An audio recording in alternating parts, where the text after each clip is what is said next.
English में हमारे यहाँ एक सबसे बड़ी चीज जिसको कंपटीशन के लिए तैयारी करने वाले लड़कों के बीच बहुत पॉपुलर है, वो है ग्रामर। आज मैं ग्रामर के एक सिंपल से बेसिक क्वेश्चन की बात करना चाहूंगा।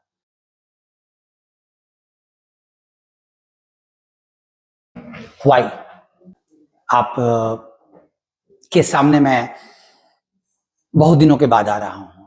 सॉरी, कुछ ऐसे परिस्थितियां थी कि मैं बहुत फ्रीक्वेंटली यूट्यूब को विजिट नहीं कर पा रहा था, बट मैं प्रॉमिस कर रहा हूं कि I shall be continuing and I shall be quite consistent from now onwards. और जो चीजें मेरे प्रीवियस वीडियोस में अनटच थी या फिर कम एक्सप्लेन की हुई थी, मैं उनको अच्छे से एक्सप्लेन करूंगा। चीजें आपको और क्लैरिटी से समझ में आएंगी। मैंने इसीलिए मैंने बोला कि व्हाई सो, क्यों आखिर। जैसे मैं एक सिंपल सा टॉपिक लूं, मुझे एक बड़ी चीज की बात करनी है आगे में। मुझे आपको वॉइस जो बहुत कंट्रोवर्शियल है हमारे यहां, मैं अभी आपको टेकअप करता हूं, तब आपको पता चलेगा। मैं उसके बेस से स्टार्ट करता हूं। आपसे एक क्वेश्चन पूछता हूं कि जब आप किसी भी पेपर में, जैसे आप एक नॉर्मल टॉपिक में मैथ्स में आप पढ़ते हो, क्या आप बिना प्रोसेस या व्हाई का जवाब लिए सिर्फ व्हाट से संतुष्ट होते हो? क्या एक सिंपल डेफिनेशन आपको संतुष्ट कर लेता है, या फिर आप उसके प्रैक्टिकल एप्लीकेशंस को देखना चाहते हो? साइंस ये बोलता है कि आप जब तक उसके प्रैक्टिकल एप्लीकेशंस को ना कंफर्म कर लो, आप उसको एक्सेप्ट नहीं करो। और मैथ्स एक्चुअली साइंस का एक्सटेंशन हो जाता है। ऑन द अदर हैंड, ये हमारा जो ग्रामर पढ़ने का अप्रोच है वो कंप्लीटली अनसाइंटिफिक हो गया है। हमने एक सब्जेक्ट का डेफिनेशन ले लिया, मैं इसीलिए इससे मैं अलग कर रहा हूं। मैंने एक डेफिनेशन लिया, मैं एक सब्जेक्ट का डेफिनेशन लिया। आपसे किसी ने कहा, आपने खुद पढ़ा, बुक्स ने कहा, subject is a word that does the something और about which we talk. Subject वो होता है जो कोई काम करता है और जिसके बारे में हम बात करते हैं। कुछ लोगों ने उसको हिंदी में कन्वर्ट किया और उसको उन्होंने ले लिया कर्ता। मेरे पास दो क्वेश्चन है कि क्या यह डेफिनेशन दुनिया में सारी लिखे जाने वाले क्वेश्चंस में, सेंटेंसेज में, यह डेफिनेशन फिट हो पाएगा, सेटिस्फाई करेगा सारी चीजों को, या कहीं कहीं कभी कभी सेटिस्फाई करेगा? अगर ये कहीं कहीं कभी कभी सेटिस्फाई कर रहा है, जैसे Ram is mangoes, there is a cow in the field and such simple sentences, तो फिर आपका डेफिनेशन स्कूल के बेस पे था। It was not the original definition. School में बच्चों को क्या किया जाता है? स्कूल में बच्चों को सिंपल इंफॉर्मेशन दिया जाता है कि ये एक चीज होती है जिसको तुम जैसे जैसे तुम्हारा लेवल बढ़ेगा तुम उसको रिसर्च करते चलो, और उसमें बहुत सारे एस्पेक्ट्स जुड़ते चले जाएंगे, एस्पेक्ट्स ऐड होते चले जाएंगे। On the other hand, in English, whatever that you are taught, you were said that this is what you are being taught।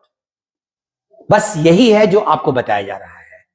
अब मैं आपसे एक छोटे से सेंटेंस की बात करूं, बहुत पॉपुलर सेंटेंस हमारे यहां हर किताबों में मिलती है। अगर मैं आपसे एक सेंटेंस बोलूं,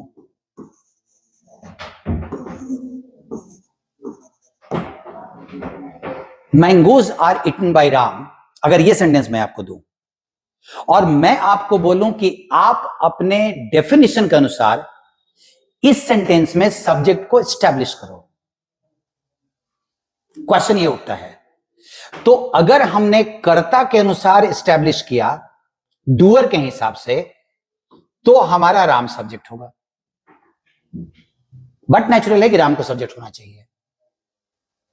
और आपके पास एक चैप्टर है जिसके बारे में किसी को कोई कंट्रोवर्सी नहीं है, सब्जेक्ट वर्ब एग्रीमेंट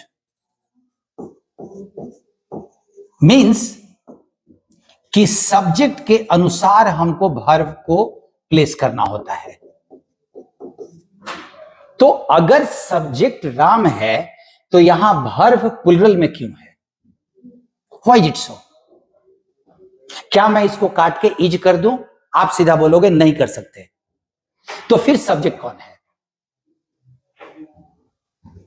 तो फिर आप बोलोगे कि सब्जेक्ट ये हो गया। अब इस सेंटेंस में एक बेसिक कंट्रोवर्सी हो गई कि एक डूअर है जिसको हिंदी बोलती है कर्ता, क्योंकि हर भाषा का अपना गुणधर्म होता है। अगर आपने कहा कर्ता, तो कर्ता में अबाउट विच वी टॉक नहीं आता। कर्ता का एक ही गुणधर्म है, जो वो काम करे। आप जरा ध्यान दें, कर्ता का मतलब जो काम को करे।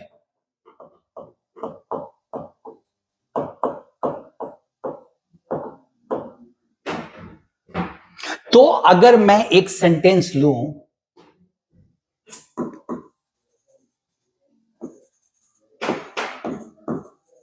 There are some boys in the class, तो अगर आप एस्टैब्लिश करते हो कि बॉयज सब्जेक्ट हैं, तो मेरा अपना ये बोलना कि ये इंग्लिश का सब्जेक्ट है या हिंदी का कर्ता है, बच्चे यहां पे क्या काम कर रहे हैं,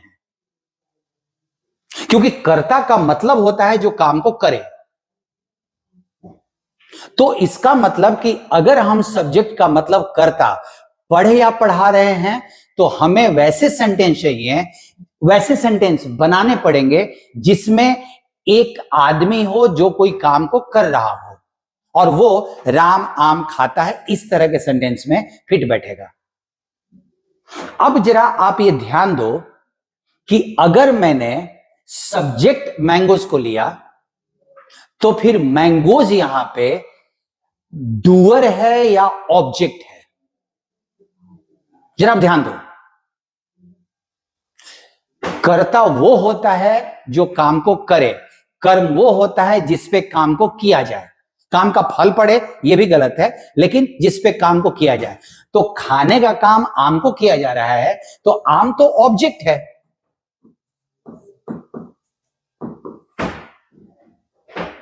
और वो ऑब्जेक्ट इस सेंटेंस में सब्जेक्ट का काम कर रहा है। आप ध्यान दें,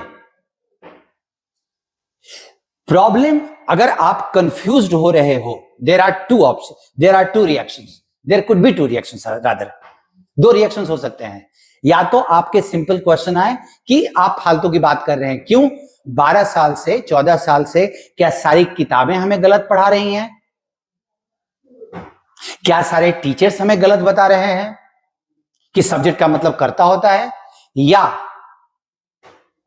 मैं गलत बोल रहा हूं? पहला रिएक्शन ये होगा।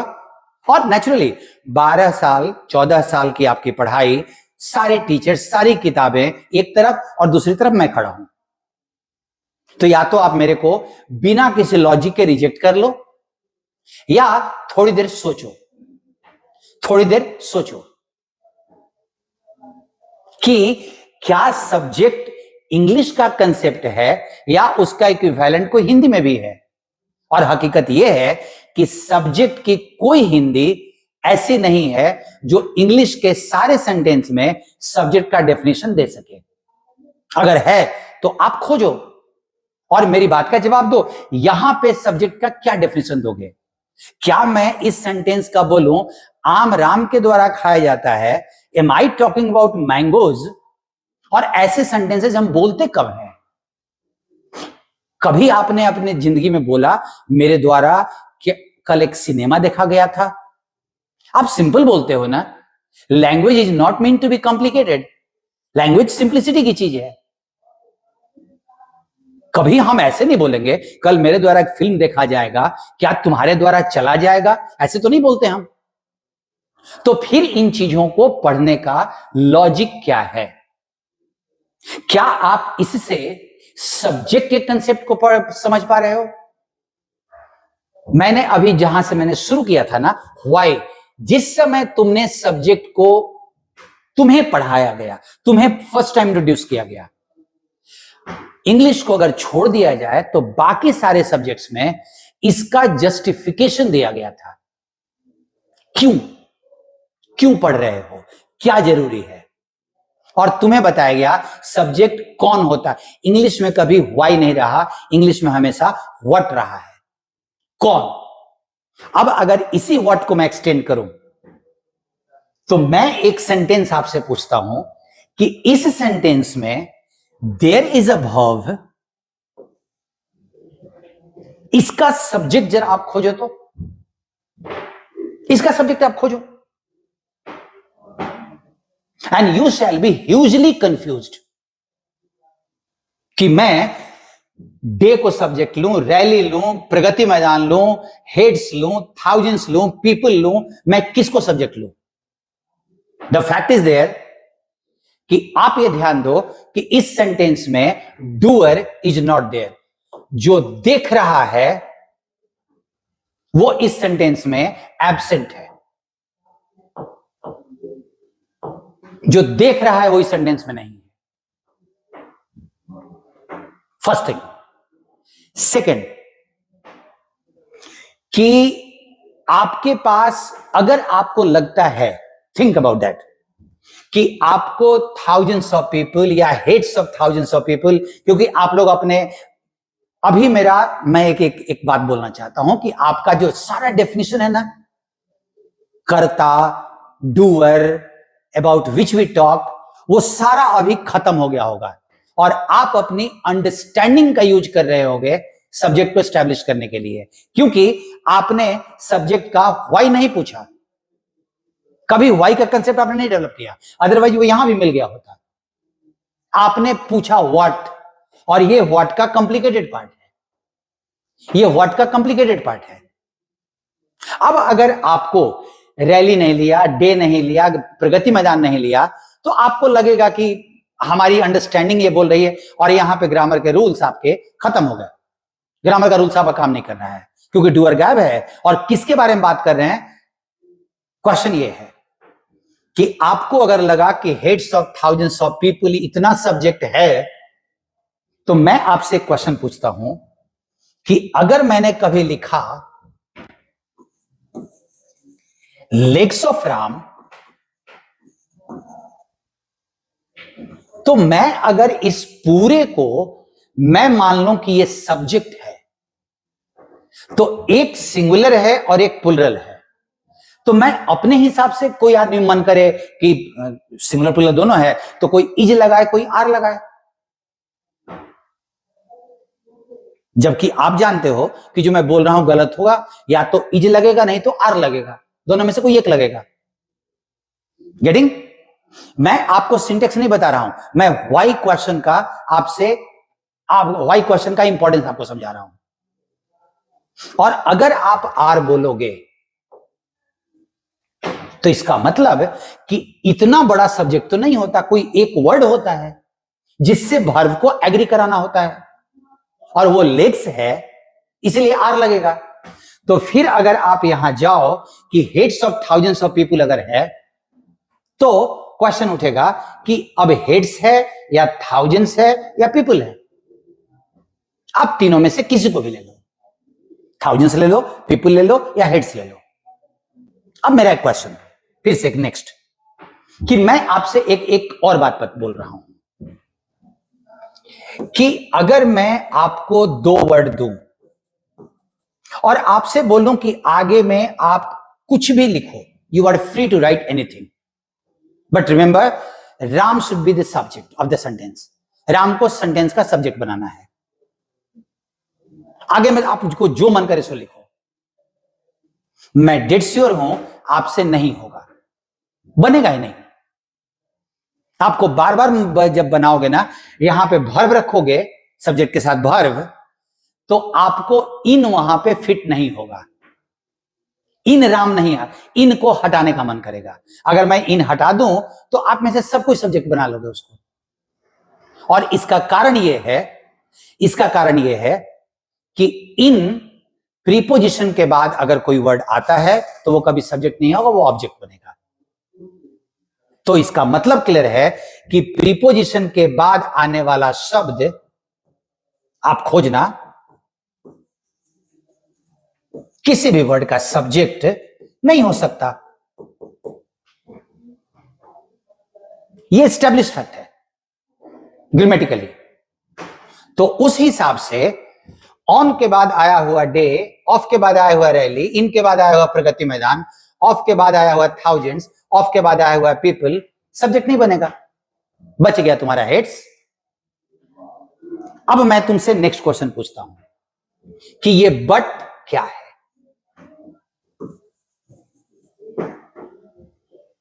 तुम एक चीज बोलोगे कि बट कंजंक्शन है, और ये जवाब कि बट कंजंक्शन है तुम्हारा वही बिना वाई के व्हाट का रिपरकशन है। बिना वाई के व्हाट का रिपरकशन है। अगर मैं फिर नेक्स्ट क्वेश्चन तुमसे पूछूं कि कंजंक्शन करता क्या है, तो तुम बोलोगे कंजंक्शन दो वाक्यों को जोड़ता है। नेक्स्ट क्वेश्चन मेरा कि अगर दो वाक्य यहां हैं, तुम्हें सीरियसली दो वाक्य दिखाई पड़ रहे हैं? क्योंकि दो वाक्य होगा तो कम से कम दो वर्ब तो होने चाहिए, वर्ब तो एक ही है। और हकीकत यह है कि बट कंजंक्शन भी होता है और बट प्रीपोजिशन की तरह भी यूज कर सकते हैं। अगर मैं बोलूं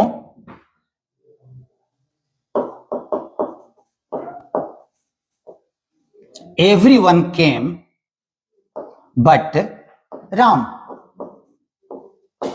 अगर मैं ये लिखूं एवरीवन केम बट राम, तो यहां बट कंजंक्शन नहीं होगा, क्योंकि प्रीपोजिशन के रूप में बट का मतलब होता है एक्सेप्ट। बट का मतलब होता है एक्सेप्ट। और अब आप ध्यान रखो, except the heads of thousands of people, तो इसका मतलब कि बट यहां प्रीपोजिशन है, उसके चलते हेड्स भी सब्जेक्ट नहीं बनेगा। तो सब्जेक्ट हो गया नथिंग, और नथिंग सिंगुलर होता है, इसलिए वेयर को काट के वाज करना पड़ेगा। ये कॉमन एरर है, ये कॉमन एरर है। और अब जरा सोचो कि सब्जेक्ट का क्या डेफिनेशन हो सकता है। डूअर तो गायब था, और you are talking about nothing. तुम नथिंग के बारे में कोई बात कर सकते हो? तुम नहीं बात कर सकते नथिंग के बारे में, तुम एक्चुअली बात कर रहे हो heads of thousands of people. कारण यह है कि यू वर लुकिंग फॉर, मैं जो शुरुआत में बोला, तुमने सब्जेक्ट को इनर्ट के तौर पे तुम्हें पढ़ाया गया, निष्क्रिय, कुछ का कोई वैल्यू नहीं है। मैं दे रहा हूं एक डेफिनेशन, तुम सुन लो, मैं एग्जांपल दे रहा हूं, तुम उसको देख लो, एंड तुम्हारे सब्जेक्ट का डेफिनेशन। बट तुम इतने से संतुष्ट नहीं होते हो। अभी मेरा क्वेश्चन आ रहा है कि आखिर ये वाई क्यों? तुम सब्जेक्ट पढ़ोगे क्यों? मेरा अगेन जवाब क्वेश्चन कि तुम सब्जेक्ट आखिर पढ़ क्यों रहे हो, कारण क्या है? तुमने कभी सोचने या टीचर ने तुमको बताने की कोशिश की? या सिंपल सी बात है कि चूंकि सारे लोग पढ़ रहे हैं इसलिए मैं पढ़ रहा हूं? नहीं, subject has got a bigger role to play in a sentence. दुनिया में कोई भी सेंटेंस बिना सब्जेक्ट के नहीं बनता, except imperative sentences. Imperative sentence होते हैं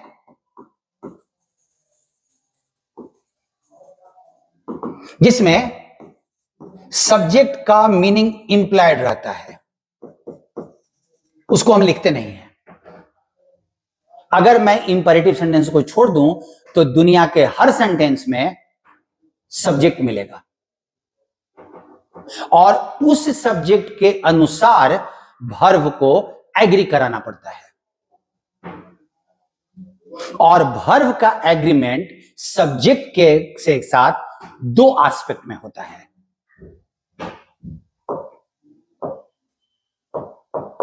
तुमने जो पढ़ा था सब्जेक्ट वर्ब एग्रीमेंट,